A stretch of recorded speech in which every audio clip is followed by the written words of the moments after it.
16 मार्च सामाजिक विज्ञान का पूरा पेपर है वो आपके मिल चुका है। नमस्कार प्यारे बच्चों, स्वागत आप सभी का आपके अपने YouTube चैनल में। अगर आप राजस्थान बोर्ड कक्षा 10th के स्टूडेंट हैं तो इस वीडियो को आपको कंप्लीट देखना है, क्योंकि इस वीडियो के अंदर मैं आपको राजस्थान बोर्ड कक्षा 10 सामाजिक विज्ञान सोशल साइंस का एक ऐसा पेपर बताने वाला हूं जो आपके 16 मार्च को आने वाला है। अगर आपने एग्जाम से पहले इस वीडियो को आपने कंप्लीट देख लिया और ये पूरा पेपर सामाजिक विज्ञान का अगर आपने अच्छे से तैयार कर लिया तो 16 मार्च सामाजिक विज्ञान के पेपर में आप पूरे 80 मार्क्स हैं। 16 मार्च के एग्जाम में सामाजिक विज्ञान के पेपर में पूरे 80 मार्क्स हैं वो आप फोड़ सकते हैं। तो वीडियो को आपको कहीं पर भी स्किप नहीं करना है, वीडियो को आपको कंप्लीट देखना है। तो प्यारे बच्चों, ये पेपर है आपके जो आपके 16 मार्च को आने वाला है। तो वीडियो को आपको कहीं पर भी स्किप नहीं करना है, वीडियो को आपको कंप्लीट देखना है। और सबसे पहले पेपर में आपको यहाँ पर नामांक रोल नंबर का बॉक्स दिया गया है, तो इस वाले बॉक्स में आपको अपने रोल नंबर फिल करने हैं।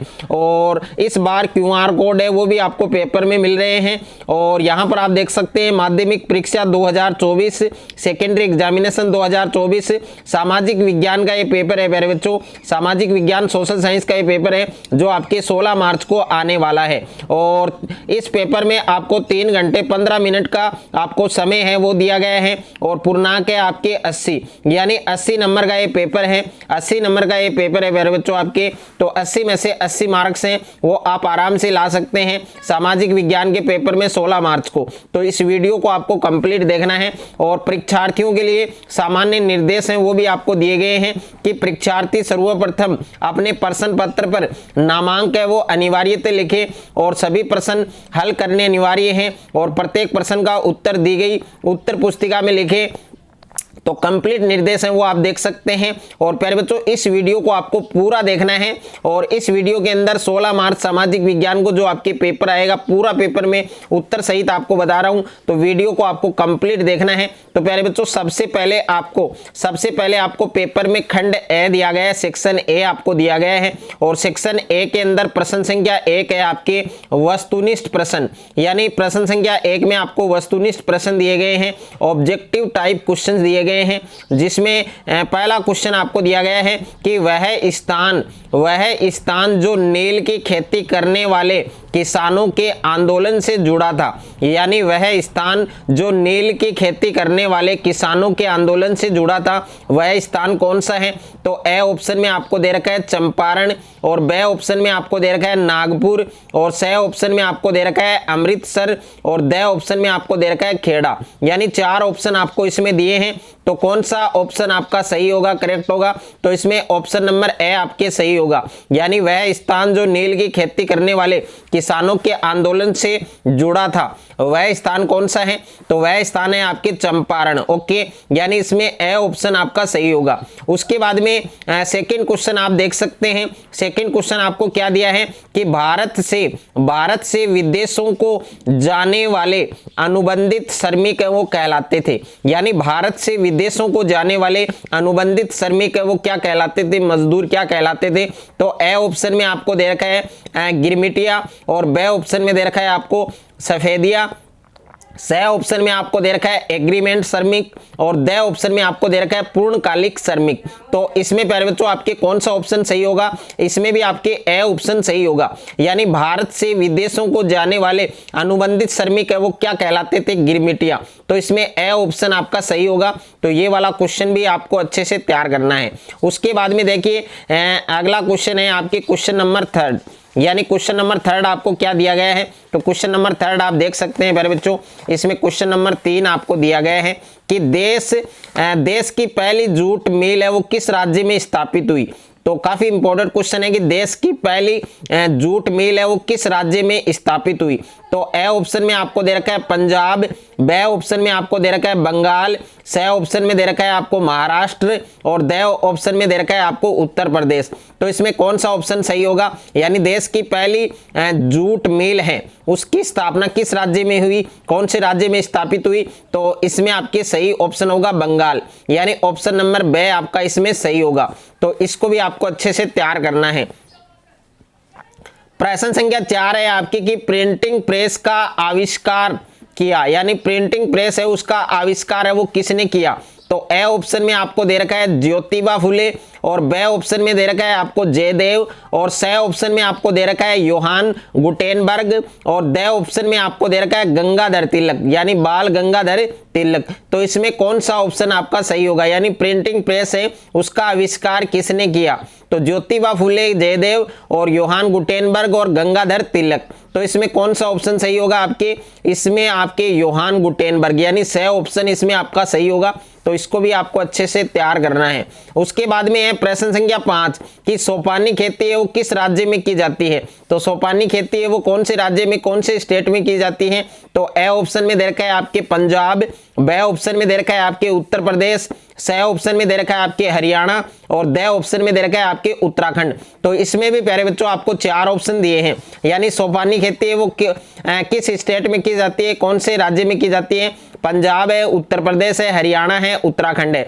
तो प्यारे बच्चों इसमें आपके डी ऑप्शन सही होगा यानी उत्तराखंड। सोपानी खेती है वो कौन से राज्य में की जाती है, उत्तराखंड राज्य में की जाती है। तो इसमें ऑप्शन नंबर डी आपका सही होगा। उसके बाद में है प्रश्न संख्या 6 प्यारे बच्चों कि किस राज्य ने संयुक्त वन प्रबंधन का पहला प्रस्ताव पारित किया था, यानी किस राज्य ने संयुक्त वन प्रबंधन का पहला प्रस्ताव पारित किया था। ए ऑप्शन में दे रखा है आपको उत्तर प्रदेश, बी ऑप्शन में दे रखा है महाराष्ट्र, सी ऑप्शन में दे रखा है उड़ीसा, डी ऑप्शन में दे रखा है आपको पंजाब। तो इसमें ऑप्शन नंबर सी आपका सही होगा, यानी कौन सा राज्य है जिसने संयुक्त वन प्रबंधन का पहला प्रस्ताव पारित किया था, तो इसमें ऑप्शन नंबर सी आपके उड़ीसा सही होगा। उसके बाद में है प्यारे बच्चों नेक्स्ट है आपके अगला क्वेश्चन आप देख सकते हैं, क्वेश्चन नंबर 7 आपको दिया गया है। क्वेश्चन नंबर 7 है आपकी कि निम्न में से कौन सा उद्योग बॉक्साइट का कच्चे माल के रूप में प्रयोग करता है, तो ए ऑप्शन में दे रखा है आपके एल्यूमिनियम, बी ऑप्शन में है सीमेंट, सी ऑप्शन में है आपके पटसन और डी ऑप्शन में है आपके स्टील। तो इसमें ए ऑप्शन आपका सही होगा, यानी एल्यूमिनियम है एक ऐसा उद्योग है जो बॉक्साइट का कच्चे माल के रूप में प्रयोग करता है। उसके बाद में प्रश्न संख्या 8 है आपके कि सीमा सड़क संगठन का गठन है वो कब किया गया था, तो सीमा सड़क संगठन का गठन किया गया था तो ए ऑप्शन में आपके 1960 और उसके बाद में बी ऑप्शन में आपको दे रखा है 1970 और सी ऑप्शन में दे रखा है 1990 और डी ऑप्शन में दे रखा है 2008। तो इसमें ए ऑप्शन आपका सही होगा, यानी 1960 में। तो 1960 में सीमा सड़क संगठन है उसका गठन किया गया था। उसके बाद में प्रश्न संख्या 9 है आपके कि निम्न में से किस देश ने 1970 से 1993 ईस्वी के मध्य अपने संविधान में 4 संशोधन किए, तो ए ऑप्शन है आपके भारत और बी ऑप्शन है आपके श्रीलंका, सी ऑप्शन है आपके बेल्जियम और डी ऑप्शन है आपके चीन।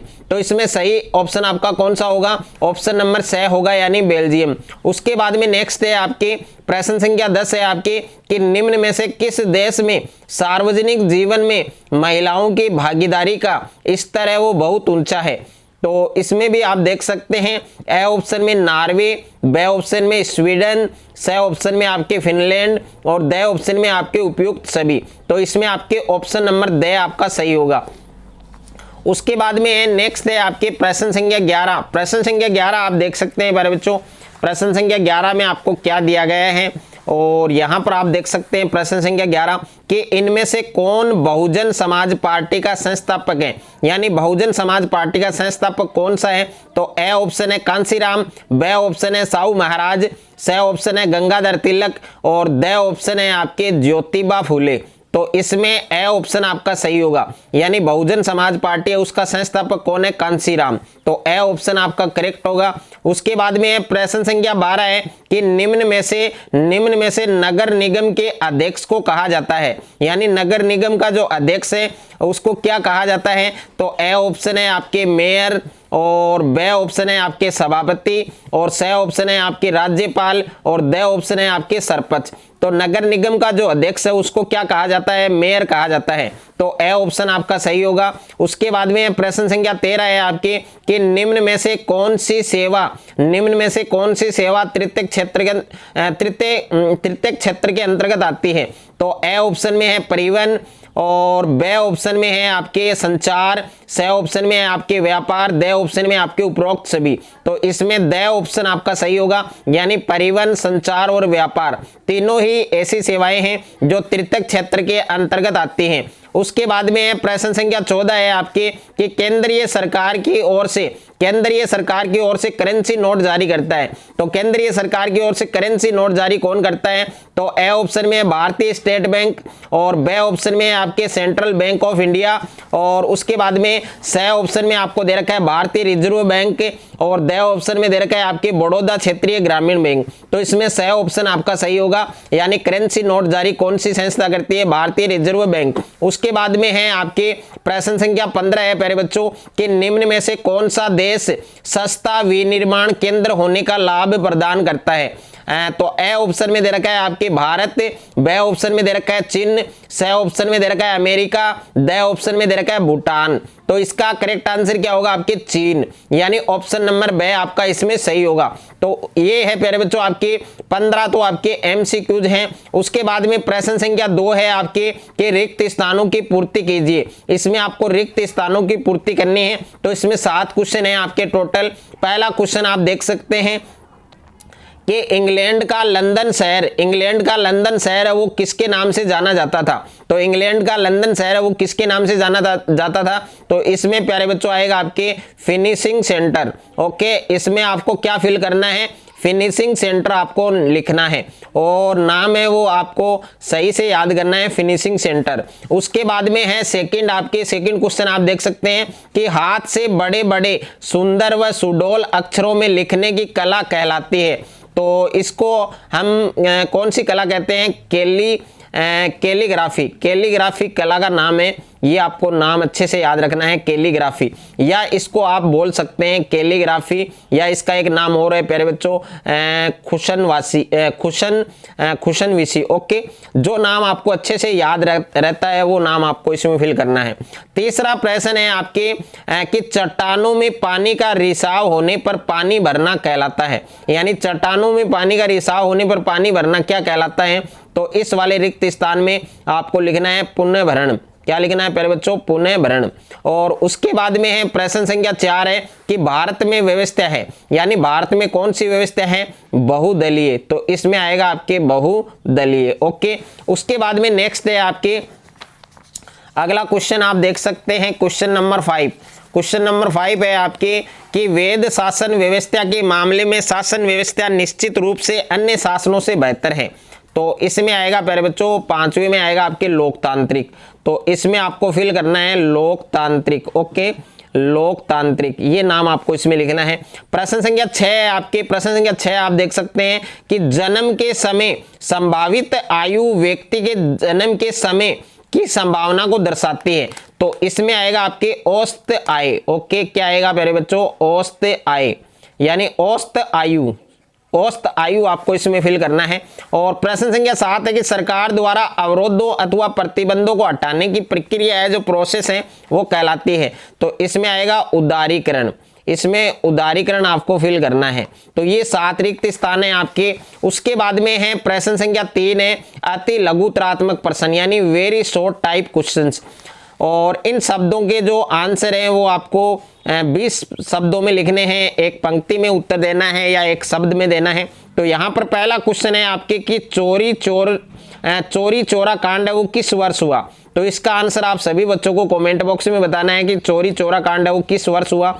दूसरा प्रश्न है आपके कि किस उद्योगपति ने भारत का पहला लौह इस्पात संयंत्र स्थापित किया? यानी कौन सा उद्योगपति है जिसने भारत का पहला लौह इस्पात संयंत्र है वो स्थापित किया? अगर किसी भी क्वेश्चन के आंसर में आपको कोई भी डाउट है, कोई भी समस्या है, तो वो आप कमेंट बॉक्स में बता सकते हैं। उसके बाद में प्रश्न संख्या 3 है कि भूमध्य सागर के पूर्व में स्थित देश है वो किस नाम से जाना जाता है? तो भूमध्य सागर है उसके पूर्व में स्थित जो देश है वो किस नाम से जाना जाता है? तो आपको बताना है। और प्रश्न संख्या 4 है कि वनों से प्रत्यक्ष रूप से प्राप्त होने वाले 2 संसाधन लिखिए, यानी वनों से प्रत्यक्ष रूप से प्राप्त होने वाले कोई 2 संसाधन हैं, उन संसाधन के नाम आपको बताने हैं। और 5वां प्रश्न है कि उस एजेंसी का नाम लिखिए, उस एजेंसी का नाम लिखिए जो सार्वजनिक क्षेत्र में स्टील को बाजार में उपलब्ध कराती है। यानी उस एजेंसी का नाम आपको बताना है जो सार्वजनिक क्षेत्र में स्टील को बाजार में उपलब्ध कराती है। और उसके बाद में है प्यारे बच्चों प्रश्न संख्या 6 है आपके कि भारतीय संविधान में कितनी भाषाओं को अनुसूचित भाषा का दर्जा दिया गया है। यानी भारतीय संविधान है उसमें कितनी भाषाएं हैं, कितनी लैंग्वेज हैं जिनको अनुसूचित भाषा का दर्जा दिया गया है। 7वां प्रश्न है आपके कि भारत में पंचायती राज के अंतर्गत, यानी भारत में पंचायती राज के अंतर्गत महिलाओं की भागीदारी बढ़ाने के लिए किस प्रकार की व्यवस्था की गई है। और प्रश्न संख्या 8 है आपके कि कौन सी शासन व्यवस्था राजनीतिक समानता पर आधारित होती है। यानी उस शासन व्यवस्था का नाम आपको बताना है जो राजनीतिक समानता पर आधारित होती है। और प्रश्न संख्या 9 है आपके कि प्रच्छन्न बेरोजगारी या इसको छिपी हुई बेरोजगारी भी कहते हैं, तो प्रच्छन्न बेरोजगारी है उसको आपको परिभाषित करना है, इसकी परिभाषा लिखनी है। और प्रश्न संख्या 10 है आपके कि वैश्वीकरण का अर्थ स्पष्ट कीजिए। यानी इसकी भी आपको वैश्वीकरण है इसकी भी आपको परिभाषा बतानी है। उसके बाद में है खंड ब यानी सेक्शन बी, और सेक्शन बी के अंदर प्रश्न संख्या 4 है आपके, ये लघु उत्तरात्मक प्रश्न है। तो प्रश्न संख्या 4 है कि भारत में प्रथम विश्व युद्ध द्वारा थोपी गई किन्हीं 2 समस्याओं को स्पष्ट कीजिए। कि भारत में प्रथम विश्व युद्ध द्वारा थोपी गई कोई भी 2 समस्याएं हैं, उन 2 समस्याओं को आपको स्पष्ट करना है। और प्रश्न संख्या 5 है आपके कि मुद्रण क्रांति से आपका क्या अभिप्राय है। तो मुद्रण क्रांति से आपका क्या अभिप्राय है वो आपको लिखना है। और प्रश्न संख्या 6 है आपके कि खादर व बागर को परिभाषित कीजिए। यानी खादर और बागर है इसको परिभाषित करना है, इन दोनों की आपको परिभाषा बतानी है। और प्रश्न संख्या 7 है आपके कि बहुउद्देशीय परियोजनाओं से होने वाले कोई 2 लाभ लिखिए। तो बहुउद्देशीय परियोजनाएं हैं उनसे होने वाले कोई 2 लाभ आपको बताने हैं। उसके बाद में नेक्स्ट है आपके नेक्स्ट क्वेश्चन है वो आप देख सकते हैं क्वेश्चन नंबर 8।